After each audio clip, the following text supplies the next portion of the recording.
Bueno, vamos a continuar con la clase. Ya, bueno, ya gracias por sus consultas. Al terminar toda la ponencia, les voy a dar las respuestas, ¿no? A sus dudas. Ahora vamos a continuar. Nos quedamos, bueno, hace un rato vimos los estudios descriptivos, que es un tipo de estudios observacionales. Eh, Ahora vamos a ver los estudios observacionales analíticos, ¿no? En recordar que en los analíticos lo que hacemos es comparar dos grupos, ¿no? Comparar dos grupos, ¿no? Comparamos el grupo A y el grupo B, ¿no?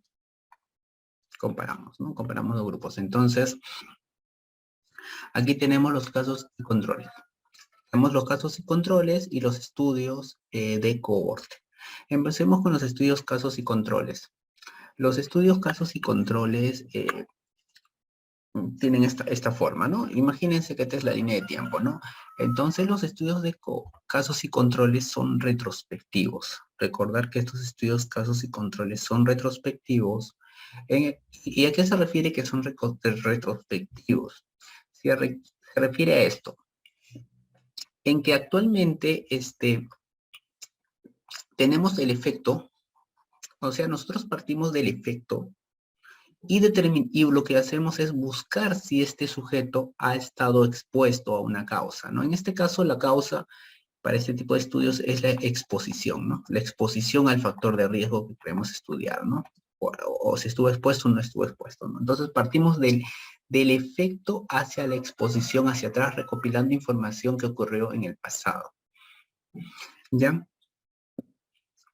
Entonces, aquí hay que tener en cuenta esto, que el efecto se refiere a que vamos a estudiar al sujeto cuando ya está enfermo, pero vamos a comparar con un grupo control, que son los sujetos sanos. Entonces, en un estudio casos y controles, vamos a formar dos grupos, el grupo de caso y el grupo control, como dice acá, el grupo caso y el grupo control, ¿ya? Ahora, quizás alguno de ustedes ya está haciendo su estudio de casos y controles, entonces, generalmente cuando se hace un estudio de casos y controles, van ustedes y piden las historias clínicas de los pacientes. Entonces van al archivo y le piden, ¿no? Por favor, deme las historias clínicas de los pacientes que están enfermos, ¿no? Entonces, previamente ustedes ya buscaron seguramente en estadística el número de historias clínicas de personas que tienen la enfermedad. Y luego también le piden al archivo que les den las historias clínicas, pero de las personas sanas, que seguramente, que no tienen la enfermedad, que seguramente también les ha dado el área de estadística del hospital o donde van a realizar.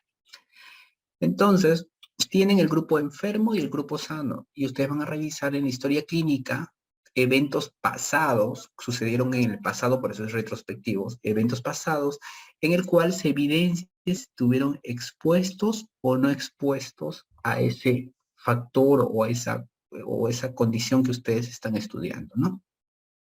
Por ejemplo, imagínense que ustedes quieren estudiar, hace un rato hablamos de la diabetes, ya, diabetes mellitus, ¿no? Entonces, los enfermos serían las historias clínicas de los diabéticos y los sanos serían las historias clínicas de los que no tienen diabetes, no diabetes mellitus, ¿no? Así sería. Ahora, ¿qué van a revisar en las historias clínicas? Van a revisar, por ejemplo, ver antecedentes familiares, si de repente padre o madre tuvo diabetes. Entonces van a revisar historias clínicas si anteriormente tuvieron padres, ¿no? Bueno, esto es una exposición no modificables, ¿no? Padres diabéticos van a buscar. Por ejemplo, en las mujeres, ver si es que tuvieron, ¿cómo se llama? Hiperglicemia durante el embarazo, diabetes gestacional que le llaman, si hubo diabetes gestacional quizás, de repente. Quizás vemos sedentarismo, de repente dicen la historia clínica que presentó en los años anteriores, no sé.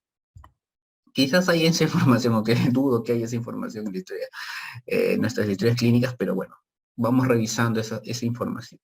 Y con eso determinamos si este sujeto estuvo expuesto o no estuvo expuesto, ¿no? Entonces comparamos el grupo caso, que son los enfermos, no olvidar, los casos son los enfermos y los controles son los sanos, ¿no? Y lo que buscamos es determinar un factor de riesgo, un probable factor de riesgo. Se suele utilizar esta tablita, ¿no? En el cual resumimos los resultados, ¿no? Aquí tenemos a los expuestos y los no expuestos, aquí en las filas, Y acá en las columnas tenemos a los casos y a los controles. Los casos son los enfermos y los controles son los sanos, ¿no? Y cada uno de estos. Y aquí van a poner los números. Y aquí podemos utilizar una medida de asociación.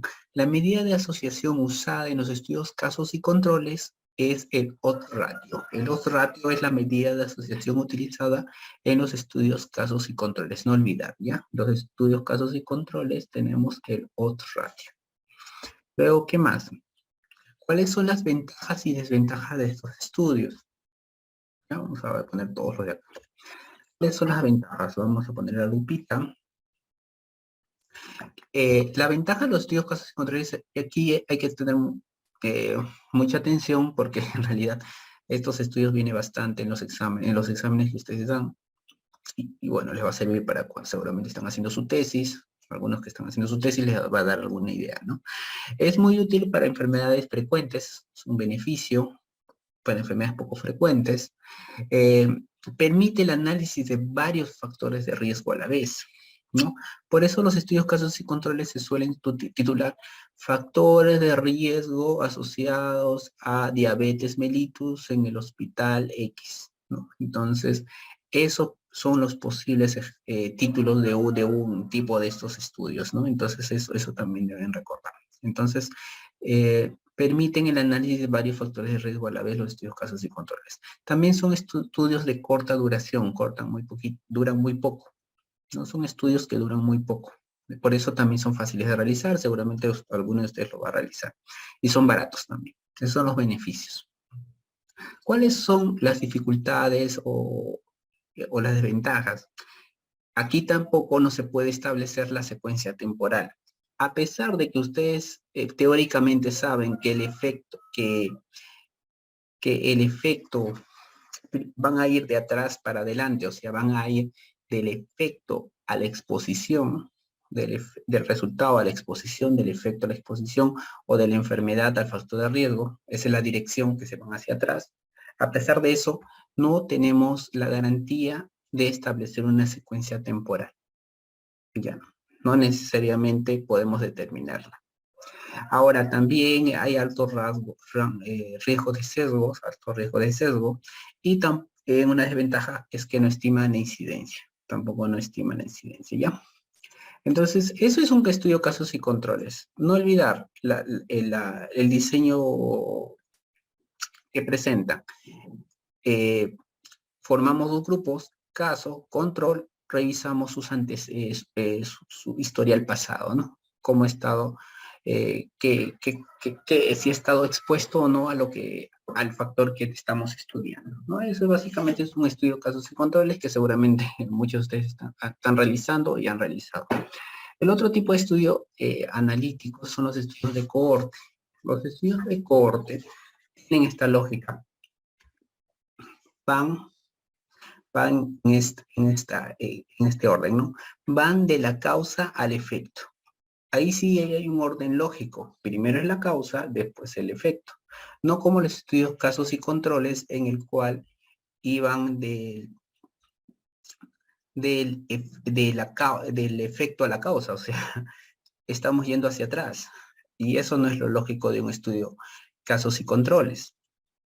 Digo, eso no es lo lógico en un tipo de cuando queremos determinar la asociación entre variables. Entonces, en cambio, los estudios de corte sí tenemos una secuencia temporal normal. Vamos primero de la exposición y luego vamos al efecto. Por eso ahí coloco, vamos de la causa al efecto, de la exposición a la enfermedad. Ese es el orden de un estudio de corte. Y bueno, los estudios de corte, los clásicos son estudios prospectivos, o sea, hoy día empezamos el estudio, por ejemplo, hoy día todos los sujetos están sanitos. El ejemplo que les dije de 5 sujetos que le hago seguimiento durante 5 años, 5 sujetos, todos están sanitos, y voy recopilando la información hacia adelante, lo que ocurre hacia futuro. Por eso es un estudio prospectivo, voy hacia adelante.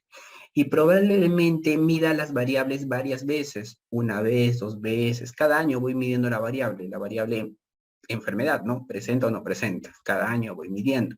Eso también, por eso esos estudios de corte también son estudios longitudinales. También son estudios longitudinales. Ya, longitudinal. Ya, son estudios longitudinales. Luego, ¿qué más? Entonces, aquí los grupos que voy a comparar acá, vamos a cambiar de color mejor. Tengo el grupo expuesto y el grupo no expuesto. Estos son los grupos que vamos a comparar. Y vamos a hacer seguimiento. Y el inicio del seguimiento es cuando todos los sujetos estuvieron libres de la enfermedad. Vamos a ver el seguimiento y vamos a determinar que durante este seguimiento, aquí la palabra clave es seguimiento, ¿ya? Y en las preguntas también les va a venir. Se realizó un estudio en el cual se hizo seguimiento durante 10 años. Cuando diga esa palabrita, probablemente la respuesta es estudio de cohorte. Entonces vamos a realizar seguimiento en el grupo de expuestos y no expuestos y vemos cuándo tienen enfermedad o no tienen enfermedad. Ya, esos son estudios de cohorte.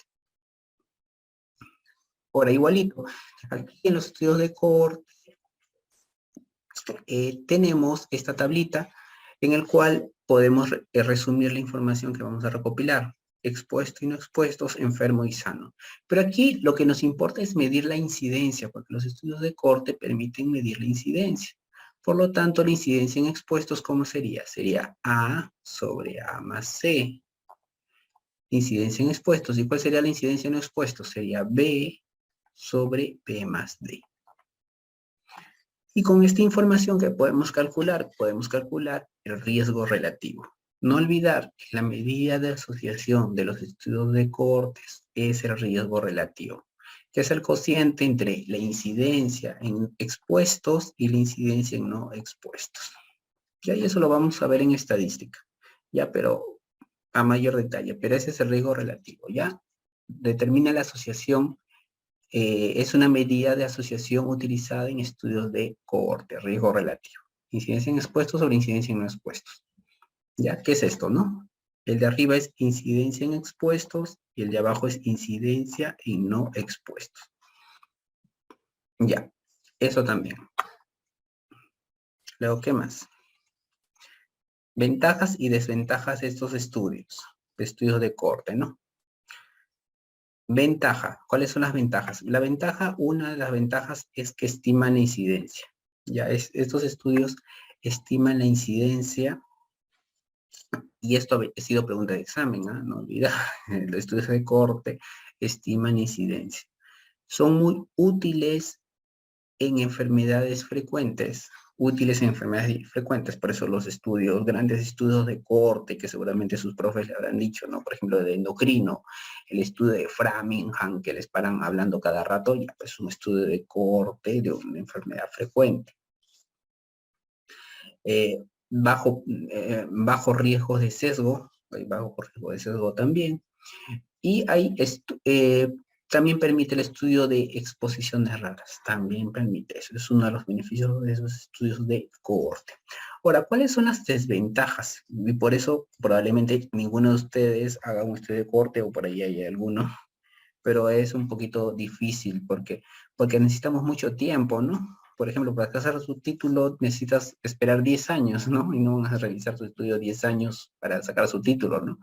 Entonces, generalmente los estudios de cohorte son largos, duran varios años, aunque por ahí puede haber un diseño pequeño de algunos meses quizás, dependiendo de qué enfermedad sea, pero suelen ser largos, por eso necesita mucho tiempo, necesitamos muestras grandes. ¿Por qué? Porque durante el seguimiento puedo que pierda sujetos, y es lo que dice acá, ¿no? Pérdida de sujetos en el seguimiento, ¿no? Porque hay personas que forman parte de nuestra cohorte y se cansan del estudio. Bueno, imagínense que todos los meses tienes que ir al consultorio a medirle la frecuencia cardíaca o la presión arterial o pincharle para ver cómo va la glucosa. Entonces algunos se cansan, entonces pierden sujetos en el seguimiento. Y encima es un seguimiento durante 10 años, peor todavía. Entonces hay alto riesgo que pierda sujetos en el seguimiento, por lo tanto tu muestra se va achicando y el riesgo de que la investigación se detenga, ¿no? Porque no tienes suficiente muestra. Por eso se necesitan muestras grandes. Y por eso son muy costosos en este último punto. También no son útiles en enfermedades poco frecuentes. No son útiles, porque necesitarían, porque es difícil tener muchos sujetos, ¿no? Si es una enfermedad rara, solamente tendré muy poquitos sujetos, ¿no? Y existe el riesgo de que pierda sujetos durante el seguimiento. Y no son, y son muy poco reproducibles. Ya son poco reproducibles estos tipos de estudios, un poco reproducibles, ¿no? Por el periodo de tiempo, sobre todo, en el cual se realiza la investigación. Ahora, aquí, algo que me olvidé acá arribita, les dije que los estudios de corte, los estudios clásicos son estudios prospectivos, ¿no? Que recopilan información hacia adelante. Pero también hay estudios de corte retrospectivos. Inclusive hay estudios de cohorte ambispectivos. Y bueno, les explico otra vuelta en qué consisten con algunos ejemplos. Por ahí he visto alguien que por ahí ha preguntado sobre algunos ejemplos sobre estos tipos de estudios, ¿no? Y voy adelantando. Por ejemplo, un estudio prospectivo, empezamos con estudio prospectivo, ya corte prospectiva. Entonces, una corte prospectiva es, hoy día empezamos nuestra investigación, todos los sujetos que voy a hacer seguimiento hoy día empiezan y todos están sanitos. Entonces ahorita sabemos que todos están sanitos.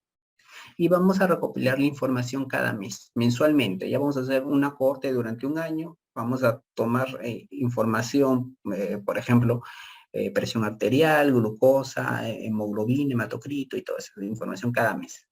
Pero vamos a realizar a partir de hoy día, junio. Entonces, la siguiente información que vamos a tomar es en julio, la siguiente en agosto, la siguiente en septiembre. Si se han dado cuenta, se va hacia adelante, hacia el futuro, hacia adelante. Por lo tanto, es un estudio prospectivo. Eso sería un diseño prospectivo, el clásico estudio de cohorte. Ahora, un estudio de cohorte retrospectiva. Podría ser así. Imagínense que había un conjunto en un hospital, los médicos de un servicio, médicos de un hospital, de un servicio, periódicamente recopilaban información de los hospitalizados, ¿no? Por determinada enfermedad, o todos los hospitalizados en el servicio, ¿no? Y ellos llenaban la información en tablas, en Excel, bien detallada la información, sus parámetros clínicos, inclusive sus antecedentes, sus exposiciones, lo llenaban en una matriz, imagínense, en una tablita, todo estaba allí listo. Entonces, ustedes están rotando, quieren hacer su tesis para sacar su título, y encuentran esa base de datos en ese hospital. Y encontraron una mina de oro. Porque esa información, imagínense que esa información la han recopilado desde el año 2010. Desde el año 2010 han recopilado información de todos los sujetos que viven en esa localidad. Imagínense que es un hospital que recibe sujetos de una localidad y que si este sujeto se hospitaliza, lo reportan. Si es que se fue, bueno, ya. Otra vez se hospitalizó y toda la información de ese sujeto se mantiene durante ese periodo de tiempo. Imagínense eso. Entonces, con esa información del pasado, ustedes hoy día podrían hacer un estudio de cohorte, obviamente, si es que tienen la información necesaria de acuerdo al diseño que ustedes han elaborado. Porque ya tienen información recuperada durante 10 años. 10 años de seguimiento que ustedes tienen ahí la base de datos. Entonces, con esa información pasada, que ya fue recopilada años anteriores, pueden realizar un estudio de cohorte, un cohorte retrospectivo, recolectando información que fue de un seguimiento desde el año 2010 hasta el año, por ejemplo, estamos en 2022, hasta el año 2022, sería 12 años de seguimiento, que tuvieron la suerte de encontrar esa base de datos y ustedes podrían hacer un estudio con esa data. Entonces, eso sería una cohorte retrospectiva. Están retomando información de datos del pasado. Sería un estudio de cohorte retrospectiva. Pero imagínense que ustedes van más allá. Ustedes dicen, no, yo también quiero contribuir con este estudio. 10 años, 12 años no es suficiente. Quiero que este seguimiento sea 20 años más. Digo, o sea, este seguimiento sea en total 20 años. Entonces, ustedes tenían la información, aquí vamos a colocar acá. Vamos a alejarnos un poquito. Tuvieron la información, por ejemplo, aquí voy a dibujar acá en este lado. En este ejemplo que les dije, ¿no? Ustedes tuvieron la suerte de encontrar esa base de datos, suertudos, hasta el año 2022. y este es hoy. Encontraron esa base de datos donde está toda la información de todos estos sujetos de esta localidad. Entonces, con esta información ustedes podrían hacer hoy un estudio retrospectivo, un estudio de corte retrospectiva, porque tienes la información de seguimiento de estos sujetos durante 12 años. Pero ustedes quieren ir más adelante y quieren estudiar, ustedes como saben que aquí tienen data de 12 años, ustedes dicen, no, queremos tener un seguimiento de 20 años, entonces ustedes pueden seguir recopilando la información por 8 años más, hacia adelante, hasta el año 2030, imagínense, ¿no? Entonces, a ver, voy a acercar con mi lupita, acá, significa que ustedes tienen datos del pasado, esta base de datos que hubo seguimiento durante 12 años, y a la vez desde este año van a empezar a recuperar información nueva hasta el año 2030. Entonces tienes datos del pasado y datos que vas a recopilar hacia adelante. Eso sería un estudio de cohorte ambispectiva. Datos retrospectivos y datos prospectivos. Se puede realizar ese tipo de estudio. ¿Ya? Entonces, esos son algunos ejemplos de estudios de cohorte prospectivas, retrospectivas, ambispectivas. Más o menos, a grandes rasgos, de manera sencilla. ¿Ya? Ahora sigamos. Y vamos con los estudios observacionales. ¿Ya? Estudios observacionales. Ahora vamos al otro tipo de estudios, que son los estudios experimentales. En estudios experimentales, aquí el investigador es el que decide quién va a estar expuesto o quién no va a estar no expuesto. ¿Ya? A un factor de riesgo o a una exposición, en este caso a un medicamento. Porque factor de riesgo no sería, ¿no? No sería ético exponer a los sujetos a un factor de riesgo. Imagínense exponer a contaminación a un grupo de sujetos y a otro grupo a no contaminación y ver qué sucede, ¿no? No es tanto así. En realidad los estudios experimentales en medicina lo que utilizamos son, más que factores de riesgo, son factores protectores. ¿Ya? Y uno de ellos son los medicamentos. En medicina los estudios experimentales se utilizan bastante para el tema de tratamientos con medicamentos. Ya es lo que mucho se usa. Pero antes de entrar a los estudios experimentales hay que ver tipo de estudios previos al experimental, que quizás lo habrán escuchado. Aquí tenemos los estudios preexperimentales, los estudios preexperimentales, los estudios cuasi experimentales y los estudios experimentales, ¿ya? Los estudios cuasi experimental, ¿ya? Empecemos con el preexperimental. Los estudios preexperimentales se caracterizan porque hay una intervención, no hay aleatorización, no hay grupo control. De manera sencilla, ¿a qué me refiero? Los estudios preexperimentales son los estudios antes y después, también conocidos. Los estudios antes y después. Hace un rato les dije un ejemplo. Antes de la clase les hacemos un pretest. Dicto la clase, esa es la intervención, les estoy enseñando algo, y después de la clase le tomamos un post-test. Estamos midiendo la variable conocimiento en dos tiempos distintos. Antes y después. Eso es un estudio preexperimental. ¿Hay intervención? Sí, la clase. ¿Hay aleatorización? No, porque ustedes son los que están recibiendo la clase, no los he aleatorizado, son los que están ahorita presentes. ¿Hay grupo control? Tampoco, porque a ustedes mismos, estoy comparando contra ustedes mismos, en dos momentos distintos. Entonces, ese es un ejemplo de estudio preexperimental. Son los estudios antes y después. La siguiente, los estudios cuasi experimentales. Esto ha venido en examen, estudio cuasi experimental.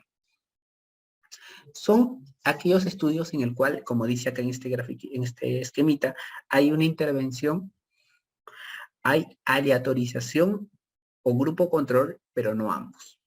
¿A qué me refiero?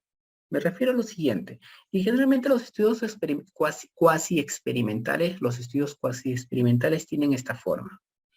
Formo dos grupos. Voy a comparar dos grupos. Voy a hacer un estudio experimental en el cual voy a dar un tratamiento A a un grupo y un tratamiento B al otro grupo. Y quiero determinar cuál es el mejor tratamiento. Pero esa administración de tratamiento lo hago de manera no probabilística, o sea, por muestreo no probabilístico, que vamos a ver en la clase de estadística.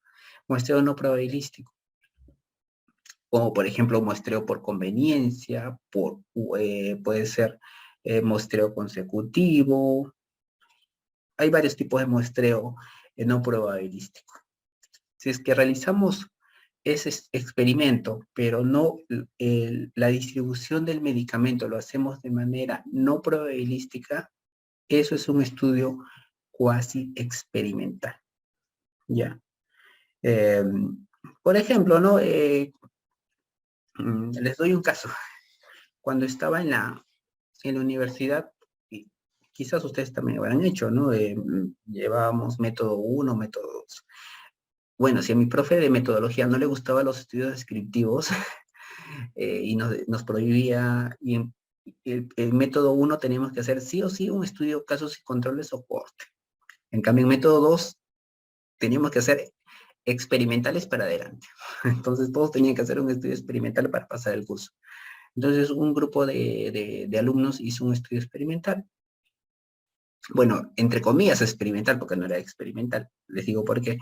Les dio un tratamiento, a un grupo les dio, querían determinar la efectividad de la maca en mejorar la actividad física, creo. Efecto de la maca en mejorar ¿cómo se llama? La respuesta física o la actividad física de las personas. Bueno, en este caso el estudio lo hicieron en la universidad, ¿no? Entonces lo que hicieron fue esto, ¿no? Entonces, a los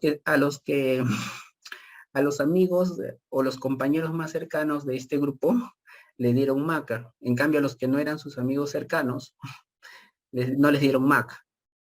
Inclusive cada uno sabía que le habían dado, yo ya sabía que me estaban dando maca. Entonces, lo que hicieron es medir, por ejemplo, la actividad física, si soportábamos correr, hacer ejercicios, si medían los tiempos, y no sé qué variables ellos medían, ¿no? En este caso, la distribución de este producto maca, por ejemplo, a un grupo le dieron maca y a otro grupo no le dieron maca.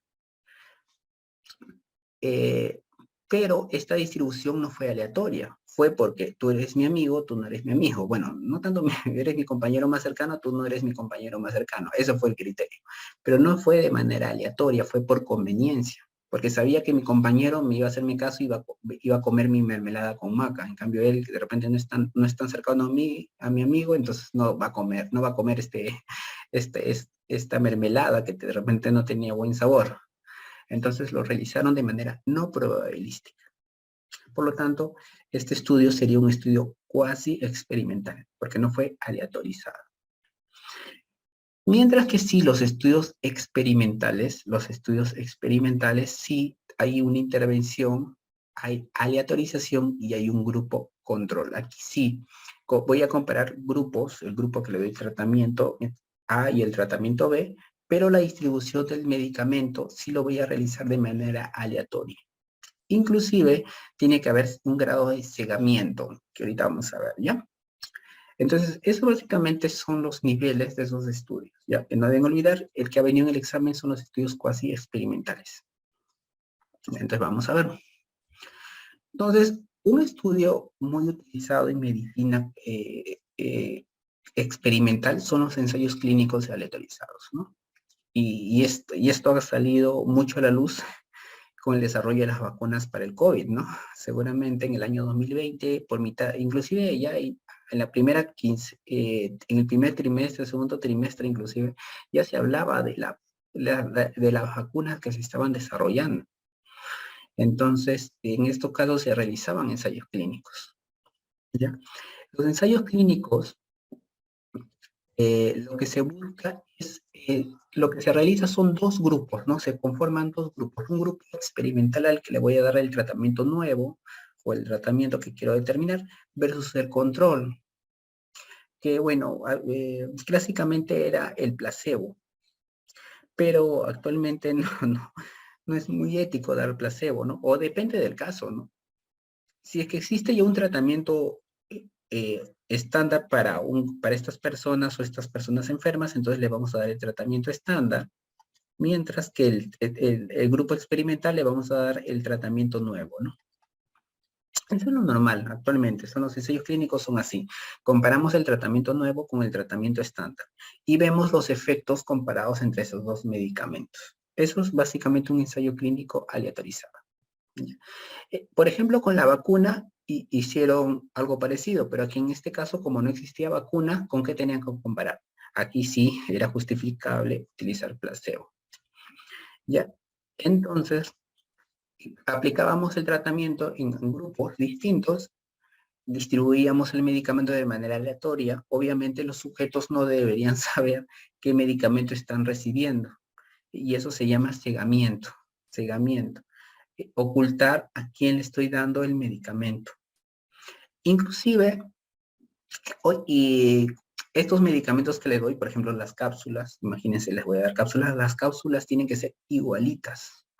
Porque si no, si el sujeto sabe que las cápsulas de este medicamento es de color rojo y me está dando en el azul, entonces uno va a decir, me están dando el placebo o me está dando el tratamiento estándar, ¿no? Entonces la idea es que el paciente no sepa qué le están dando. Inclusive, el sujeto, el médico o el investigador que le va a asignar el tratamiento o que le va a dar el tratamiento, tampoco debería conocer este tratamiento para evitar posibles inducción de sesgos en estos estudios. A eso se refiere el cegamiento. Por ejemplo, con las vacunas, ¿no? Probablemente a los sujetos que le aplicaron la vacuna, como todos sabemos, ¿no? Nos aplican vacuna, es muy probable que nos dé fiebre. Entonces, para evitar de que los sujetos sepan si le han puesto la vacuna o no, entonces probablemente a las personas que le aplicaron placebo le habrán aplicado también una sustancia pirógena. Entonces esa persona dice, me dio fiebre, seguramente me han puesto la vacuna, feliz, ¿no? Pero no necesariamente le han puesto la vacuna. Ya, entonces puede que la hayan colocado. Entonces hay varias metodologías por el cual se busca de que este tratamiento no se conozca hasta terminar el ensayo clínico. Ahora, ¿cuáles son las ventajas y desventajas de estos ensayos clínicos? En general, los estudios experimentales, ¿no? En general. Y algo más, ¿no? Una medida de asociación muy utilizada en los ensayos clínicos es el riesgo relativo. Ya el riesgo relativo se utiliza, pero se utiliza acá bastante la reducción de riesgo relativo. Ya, reducción de riesgo relativo, número necesarios a tratar y varios que aquí no vamos a desarrollar, no se compliquen con eso, no ha venido en los exámenes de ustedes, pero las medidas de asociación odds ratio y riesgo relativo lo vamos a ver en la clase de estadística que vamos a tener durante la semana que viene, ¿ya? Aquí la medida de asociación es riesgo relativo. Y ahora, ventajas y desventajas de estos estudios. La ventaja es que de los estudios experimentales en general, no solamente ensayos clínicos, o sea, los estudios experimentales en general son los que permiten sí determinar causalidad. Son los estudios que tienen mayor nivel de evidencia. Por eso cuando el año pasado con el COVID salían tratamientos medio raros al inicio y siguen habiendo tratamientos, veían, ¿no? Ya, ¿cuál es tu sustento? ¿Cuál es el estudio que han realizado? Entonces veíamos, ¿no? Si no era un ensayo clínico, entonces era un resultado no muy creíble porque existe alto riesgo de sesgo, ¿no? En cambio, un ensayo clínico bien diseñado, bien elaborado, sí nos daría indicios de que este resultado es muy probablemente correcto, porque igual siempre existe riesgo que no sea así, pero se aproxima más a una relación causal. También son estudios, como son estudios que se requieren, que requiere aleatorización, entonces se reducen los sesgos, son repetibles y comparables también los ensayos clínicos. ¿Y cuáles son las desventajas? Es que presentan limitaciones éticas, ¿no? Como vamos a realizar estudios con seres humanos, entonces hay muchos problemas trabajar con seres humanos, ¿no? Entonces tenemos que brindar el consentimiento informado, solicitar autorización del comité de ética, sí o sí, y tenemos que tener mucho cuidado al respecto. Luego, es dificultoso generalizar los resultados que hemos obtenido. Los resultados que hemos obtenido a nivel experimental no es lo mismo que los resultados que tengamos a nivel a nivel poblacional, ¿no? A nivel ya a la venta del público, ¿no? Por ejemplo, había algunos medicamentos que funcionan muy bien in vitro, pero cuando lo aplicas a las personas puede que funcione de manera distinta. Entonces, eso es una limitante de los ensayos clínicos. Como los ensayos clínicos lo haces, lo controlas. Por ejemplo, imagínense que hay un medicamento que se administra cada 2 horas. Imagínense. Y es un medicamento muy efectivo, ¿no? Que los que toman ese medicamento les va muy bien, pero se tiene que tomar cada 2 horas. En condiciones experimentales, de todas maneras, hay alguien atrás del paciente diciéndole, ya toma tu medicamento, toma tu medicamento. Pero imagínense que esto lo pasamos ya a la vida normal. Una persona va a la farmacia, compra ese medicamento y va a tener que tomar el medicamento cada 2 horas. Probablemente no lo cumple el tratamiento y por lo tanto la efectividad del medicamento va a disminuir. Entonces, estoy dando un ejemplo muy exagerado, ya cada 2 horas tampoco, no hay muchos medicamentos así, pero estoy dando para que se den cuenta. Imagínense estar tomando cada 2 horas un medicamento. Probablemente se van a olvidar al primer día, quizás estén muy atentos, para el siguiente día ya se olvidaron tomar el medicamento. Entonces, lo que conseguimos en estudio experimental, que es muy efectivo, probablemente a nivel ya real, en el uso diario, va a bajar su efectividad. Entonces, por eso hay una dificultad en la generalización de resultados y son muy costosos, ¿no? Pero quizás de repente algunos no estén realizando ensayos clínicos ustedes, ¿no? Ahora, evaluación de un nuevo fármaco, lo que les adelanté, eso también hay que tener en cuenta, ¿no? Para evaluar un nuevo fármaco hay fases, ¿no? Y eso se habló bastante en la pandemia, se habló bastante ahorita con los nuevos tratamientos para el COVID, se habló bastante en qué fase está, en la fase 1, fase 2, ¿no? Y quizás ya se han vuelto ustedes expertos, ¿no? O habrán escuchado en las noticias. Cuando se quiere introducir un nuevo fármaco, pasa fases. Previamente, antes, seguramente se ha realizado estudios ya in vitro, incluso estudios en animales quizás, y se ha visto que el medicamento podría ser prometedor. Entonces empecemos con los seres humanos. Entonces pasamos a la primera fase en la cual el medicamento se da en sujetos saludables, que están sanos, que no presentan ningún problema. Entonces, ¿y cuál es la finalidad de dar un medicamento en personas sanas? Primero tenemos que determinar cuáles serían los efectos tóxicos de este medicamento, determinar su seguridad, absorción, distribución y metabolismo. O sea, lo que leen ustedes en su libro de farmacología, o lo que ustedes hacen en farmacología en la academia, o se refiere a esto. Se ha conseguido en la fase 1 del ensayo clínico. Ya en el estudio en fase 1, donde se determina cómo se distribuye ese medicamento, dónde se excreta, eso es en la fase 1. En la fase 2 se realiza en individuos enfermos y aquí ya se evalúa la seguridad y eficacia del medicamento, pero un grupo reducido de personas enfermas. Ahora, en la fase 3 ya se da en individuos enfermos, pero aquí hay algo importante. Aquí lo importante es que ya se compara el tratamiento con el tratamiento estándar, ¿no? Aquí se compara el tratamiento con el tratamiento estándar. Aquí esto es lo importante. Mientras que acá solamente en la fase 2 administramos el tratamiento solamente a las personas enfermas y solamente le damos el medicamento. En este caso, en la fase 3 ya se compara el tratamiento nuevo versus el tratamiento estándar. Eso es importante. En la fase 3 se compara el tratamiento nuevo con el tratamiento estándar. Luego que pasa a la fase 3 y demostramos que el medicamento es eficaz, seguro e inclusive en el mejor de los casos sea mejor al tratamiento estándar o al menos igual, entonces es probable que ese medicamento sea autorizado para su uso.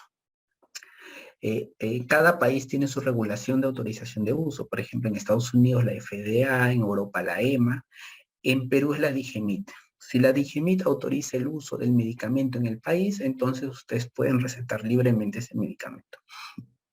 Y es donde está en la fase 4, cuando el medicamento sale al mercado a la venta, ¿no? Ustedes van a la farmacia, ven esos medicamentos que están ahí en los estantes, todos esos medicamentos están en la fase 4. En la fase 4 es donde se realiza la farmacovigilancia. Entonces ustedes los que están realizando su internado, cuando hagan su internado, van a reportar efectos adversos con medicamentos, ¿no? Y eso se está reportando, es una farmacovigilancia que se realiza y hay muchas veces en este proceso que se retiran medicamentos del mercado, muchas veces, porque encuentran de que lo que encontrábamos a nivel experimental, en realidad, eh, no se dieron cuenta de otros factores que de repente a nivel real, en el mundo real, aparecen, ¿no? Por eso es muy importante la farmacovigilancia. Ya, entonces, con eso terminamos con los estudios epidemiológicos. Recuerden que eso es un tema que deben leer mucho, deben aprenderlo bien, porque es lo que viene bastante en los exámenes, ¿ya?